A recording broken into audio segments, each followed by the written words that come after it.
कुछ समय पहले की बात है। करमपुर नाम के गांव में धर्मपाल नाम का गरीब किसान अपनी माँ के साथ रहता था। गांव में उसकी छोटी सी जमीन थी। वो खूब मेहनत करके खेती करके गुजारा करता था। एक बार धर्मपाल की माँ की तबीयत अचानक बहुत खराब हो गई। उनके इलाज के लिए उन्हें अस्पताल ले जाने की जरूरत थी, लेकिन धर्मपाल के पास इतने पैसे नहीं थे। अगले दिन वो खेत में काम करते करते सोचता रहा कि अब आखिर कहाँ से आएंगे पैसे। सोचते सोचते वो एक पेड़ के नीचे जाकर बैठ गया। उस पेड़ के ऊपर किसी औरत के हंसने की आवाज आई। धर्मपाल ने डर कर ऊपर देखा। पेड़ पर लाल साड़ी में एक चुड़ैल बैठी हुई दिखी। उसकी भयानक शक्ल, नुकीले दांत और बड़ी बड़ी लाल आंखें देखकर धर्मपाल बहुत डर गया। कौन हो तुम? मैं माया हूँ। तुम पैसों के लिए परेशान हो ना? हाँ, पर तुम्हें कैसे? तुम जाकर बड़ी हवेली के राजन सेठ से पैसे क्यों नहीं मांगते?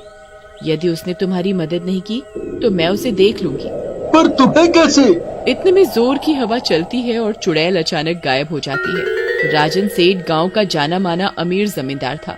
गांव में वो एक आलीशान हवेली में रहता था। धर्मपाल उस हवेली के बाहर पहुंच गया। उसने बाहर खड़े नौकर से पूछा, क्या सेठ राजन घर पर है?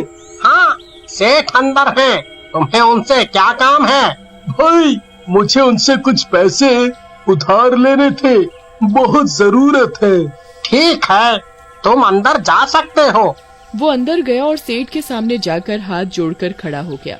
कौन हो तुम और यहाँ किस काम से आए हो? सेठ, मेरी माँ की तबीयत बहुत खराब है। उन्हें जल्द से जल्द शहर के अस्पताल ले जाना होगा। इलाज के लिए बड़ी रकम की जरूरत पड़ेगी। मैं पास के खेत में किसान हूँ। यदि आप मुझे कुछ पैसे उधार दे सकें तो बड़ी कृपा होगी। मैं धीरे धीरे करके आपके सारे पैसे लौटा दूंगा। ठीक है, कितने पैसे चाहिए बोलो? सब मिलाकर 20,000 रुपए लगेंगे साहब। मैं तुम्हें 20,000 रुपए उधार दूंगा, पर तुम्हें वो 3 महीने के अंदर लौटाने होंगे। मुझे मंजूर है सेठ। और धर्मपाल सेठ से पैसे उधार लेकर वहाँ से चला गया। उसे एक तरफ इतने पैसे लौटाने का डर सताने लगा, दूसरी ओर माँ की बिगड़ती हालत की चिंता। इतने में धर्मपाल उसी पेड़ के पास से गुजरता है। अचानक जोर से हवा चलती है और पेड़ से माया की आवाज आती है, जाओ जल्दी से अपनी माँ को अस्पताल ले जाओ, इससे पहले देर हो जाए। धर्मपाल घबराता है और दौड़ते हुए अपने घर पहुँचता है। माँ खाट पर लेटे हुए जोर जोर से खांस रही थी। माँ की नाजुक हालत को देखकर वो उन्हें कुछ नहीं बताता। माँ, हम आज अस्पताल चलेंगे। इलाज के बाद तुम बिल्कुल स्वस्थ हो जाओगी। धर्मपाल माँ को अस्पताल लेकर गया। वहाँ उनका इलाज करवाया। कुछ दिन में धर्मपाल की माँ स्वस्थ हो गई और दोनों वापस गांव लौट आए। अब धर्मपाल खेत में और मेहनत करने लगा ताकि उधार चुका सके, पर बदकिस्मती से उसकी सारी फसल खराब हो गई। अब सेठ के पास जाकर माफी मांगने और पैसे चुकाने के लिए थोड़ा और वक्त मांगने के सिवा कोई उपाय नहीं है। वो अगले दिन हवेली जाकर सेठ से मिला। तुम जब पैसे नहीं लौटा सकते थे तो हमसे क्यों मांगे? सेठ, मैं आपके पैसे लौटा दूंगा, पर मुझे थोड़ा और वक्त दे दीजिए। क्रूर सेठ को दया नहीं आई। यदि तुम अगली माह तक आधा पैसा और एक बोरी फसल नहीं दे सके तो मैं तुम्हारी जमीन हड़प लूंगा। सेठ, मुझ पर रहम कीजिए। मैं इतनी जल्दी इतने पैसे कैसे ला पाऊंगा? वो सब मैं कुछ नहीं जानता। कहीं से भी पैसों का इंतजाम करो, वरना अपनी जमीन हमें सौंपने के लिए तैयार हो जाओ। धर्मपाल दुखी होकर वहाँ से निकल गया। जाओ, हमारे लिए खीर लेकर आओ। नौकर खीर लाकर सेठ को देता है। सेठ जैसे ही खीर को खाते हैं उनका मुंह जल जाता है। वो झटके से सारी खीर जमीन में गिरा देते हैं और चिल्लाने लगते हैं। हाय रे, जल गया, मेरा मुंह जल गया।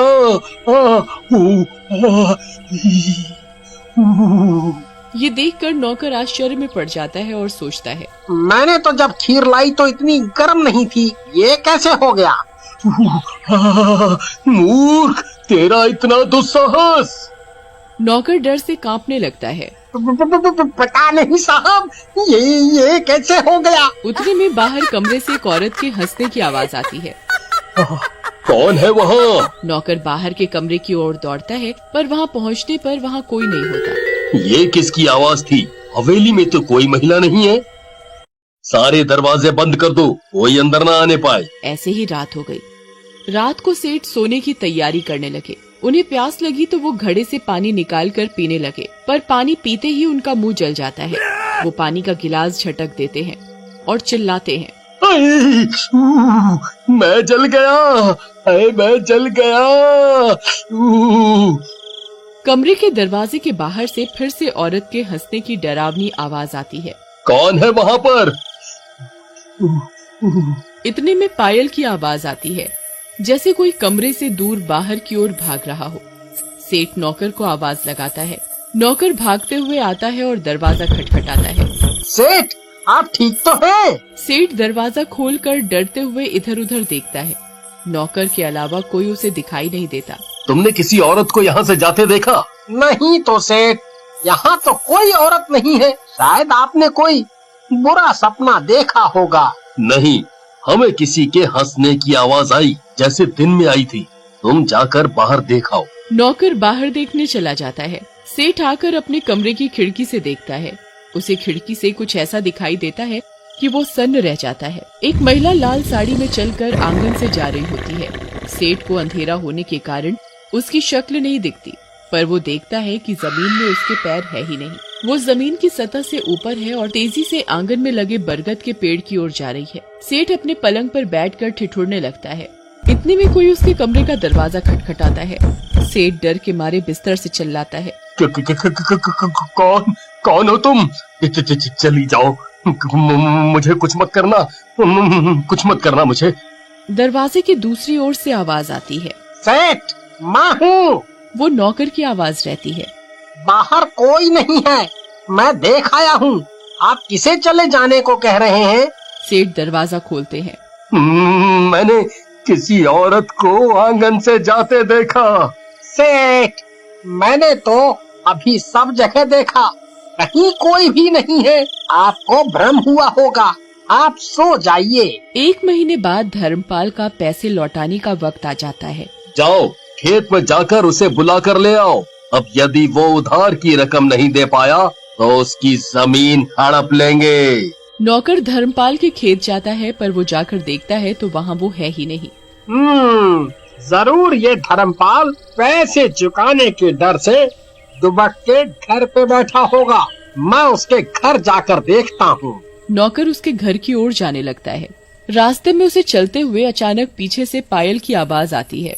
वो पलटकर देखता है तो कोई नहीं होता। जैसे ही वो आगे मुड़ता है, उसके सामने लाल साड़ी वाली डरावनी चुड़ैल खड़ी होती है और डरावनी आवाज में कहती है, मैं माया हूँ। अपने सेठ से जाकर कहो कि यदि उसने धर्मपाल को पैसों के लिए परेशान किया तो मैं उसे खा जाऊंगी। ये कहकर चुड़ैल गायब हो जाती है।